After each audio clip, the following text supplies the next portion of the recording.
25 წლის ივნისში კუპრაშვილის ბიურომ სასამართლოს მეშვეობით მოგთხოვა პერსონალური ინფორმაციის მიწოდება ჩვენი დაცვის ქვეშ მყოფი ადამიანების, წამების მსხვერპლების, ძალადობის მსხვერპლი ქალების, მასწავლებლების, შშმ პირების, სტუდენტების, მეწარმეების, უკანონოდ გათავისუფლებული საჯარო მოხელეების და სხვათა შესახებ. ასევე ინფორმაცია ჩვენ საქმიანობასთან დაკავშირებით.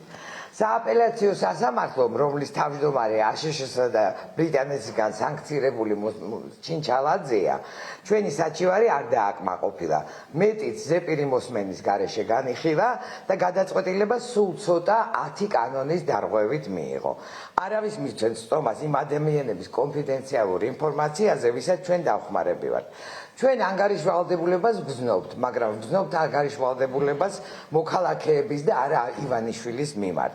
ჩვენ საქმიანობასთან, ფინანსებთან, პროექტებთან და საერთაშორისო თანამშრომლობთან დაკავშირებული ინფორმაციის რისი გასაჯაროებაც არ იგრძელება კონსტიტუციით და სხვა კანონმდებლობით, ამ ინფორმაციას შეგიძლიათ გაეცნოთ ჩვენს ვებგვერდებზე და სოციალურ ქსელებში.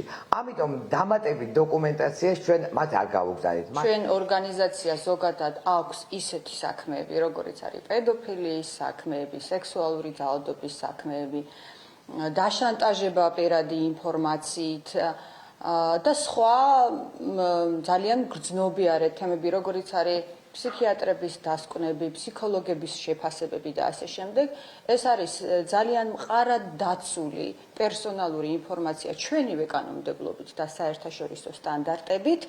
ეს არის სწორედ ის ინფორმაცია, რომელიც შესაძლოა არ ჰქონდეს ანტიკორუფციულ ბიუროს, იმიტომ რომ სხვა ყველა ინფორმაცია მაგალითად ფინანსებთან დაკავშირებით მათთვის არის აბსოლუტურად ხელმისაწვდომი და აი ამ ინფორმაციას, რომელიც არ არის მათთვის ხელმისაწვდომი და რომელსაც ჩვენ თვალის ჩინივით ვუფრთხილდებით, ფიზიკურად ვერ გავაზიარებთ, მათ შორის იმიტომ რომ ჩვენ თვითონ მოგვიწევს კანონმდებლობის და კონსტიტუციის დარღვევა.